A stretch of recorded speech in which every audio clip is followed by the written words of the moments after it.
Hey there, welcome to the Movie Review Mom YouTube channel. If you are brand new to this channel, yay, you finally found me. I've been waiting for you. And if you're a returning subscriber, yay, thank you so much for coming back. Anytime you like, subscribe, or comment down below, it spreads magical YouTube fairy dust all over my channel to help it grow so people can find it. My goal is to save you time and money. It's the worst when you waste time watching a bad movie, right? So I watch all the bad movies and tell you about them. Now, I'm not to say that this is a bad movie. The one that I'm reviewing today is called Maya. This chilling drama about the sex trade is now available on video on demand at Vudu and Apple TV. It's rated PG-13. However, if children are interested in watching that, I would say for content alone, it's rated R. But anyway, I'll give you some tips for parents here in just a few minutes.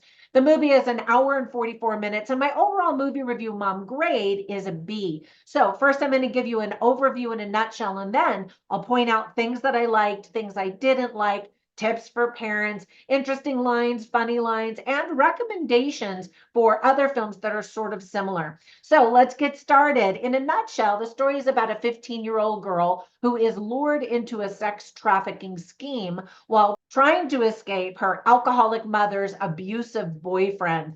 The movie is inspired by true events. Already, the film has won the Social Impact Award from the Rain Dance Film Festival.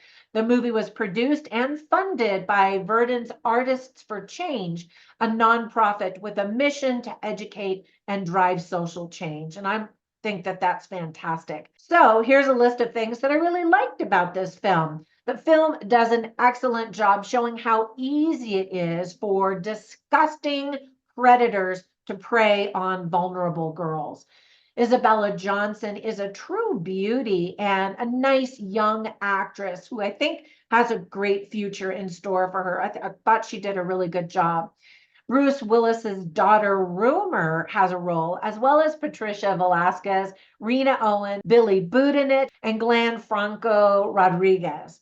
Now, the first stop on the sex trade route in this movie is Las Vegas, Nevada. If you've ever been to the Las Vegas airport, you've probably seen the posters inside the women's bathroom stalls that have an emergency phone number letting women know where they can call if they've been kidnapped, which I think is a great effort. However, if you're being kidnapped, I don't know that the kidnapper would let you into the women's restroom alone, right? I don't know, but I still think that that's nice. Another type of poster like that I saw in another city's airport restroom stalls. And instead of trying to prevent someone from being kidnapped, it says, hey, everybody, let's have patience and kindness and show love to women who have been sex trafficked.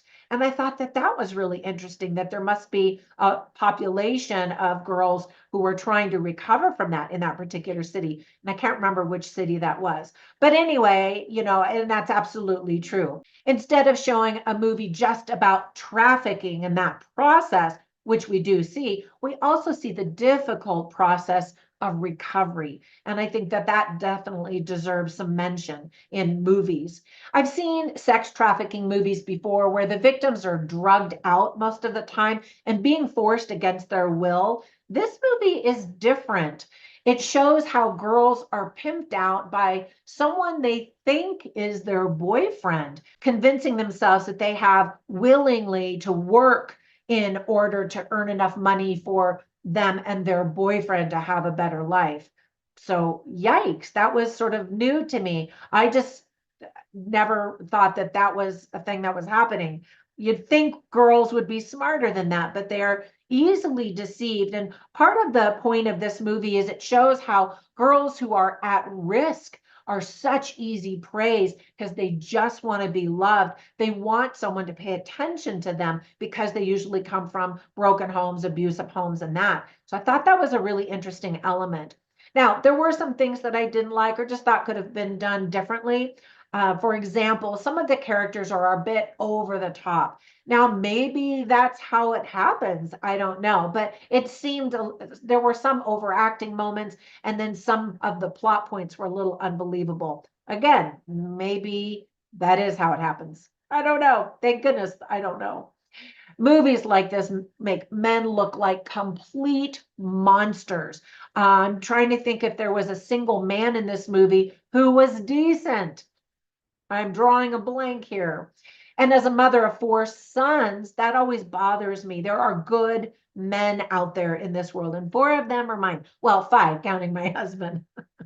The whole idea of the sex trade is completely repulsive to me. I simply don't understand how humans could treat their fellow man, in this case, girls, that way.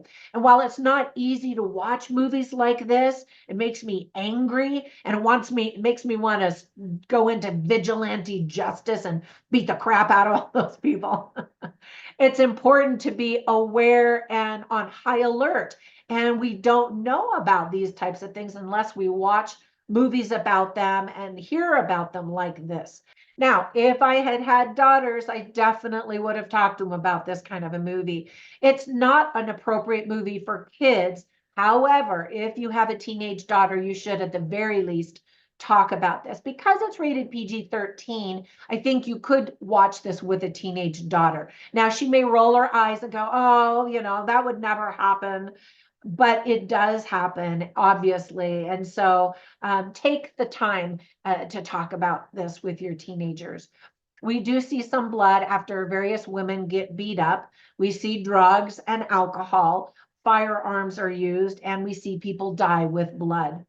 Some of the themes that are illustrated very well in the film are predators, the sex trade, kidnapping, abuse, justice, love versus manipulation. And that's a really difficult lesson for especially a lot of young teenage girls to learn. Adult women also struggle with that.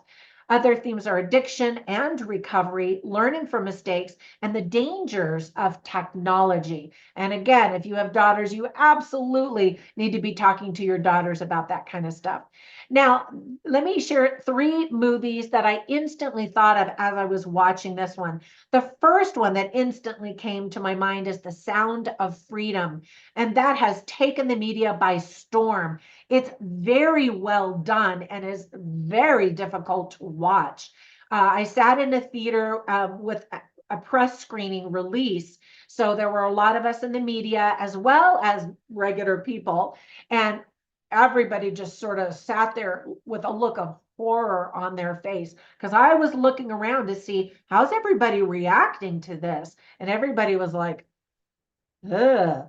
And I appreciated that after the movie ended, the lights stayed dark for a little while people could kind of recover, regain their composure. And it was fairly quiet as people shuffled out of the theater. Definitely watch my review of that one. In fact, I'll queue that one up so you can watch my review as soon as this one ends, because it also is a very good movie to watch just to become aware at how prevalent the sex trade is now. Another movie that I think definitely flew under the radar is called Paradise Highway. I also did a review of that last year, 2023, and it showed another way how children, young children especially, are kidnapped and put into the sex trade. Disgusting. And then another version of a kidnapping movie is called Kidnap, starring Halle Berry. And again, boom, in a split second, how some children can be kidnapped. And this movie is Halle Berry, the mom, trying to figure out where her son is, and she's racing around, and it's very dramatic. And when I was raising little ones, I was always so nervous. The worst moment ever was I was in the grocery store, and I always would hold my kids by hand, but I had one kid on a hand, one kid on the grocery cart, and all of a sudden they both just took off in opposite directions. And I was like, oh no, this is a Sophie's Choice moment. Which child do I rescue? Luckily, they didn't go far. And I don't know why that happened the way that it did, where they both at the exact same time took off in opposite directions. But anyway, be aware. All right. So with that, when you get a minute, run over to my Facebook group. You can join Movie Review Mom over there, where we have lots of fun conversations and memes and polls and fun things.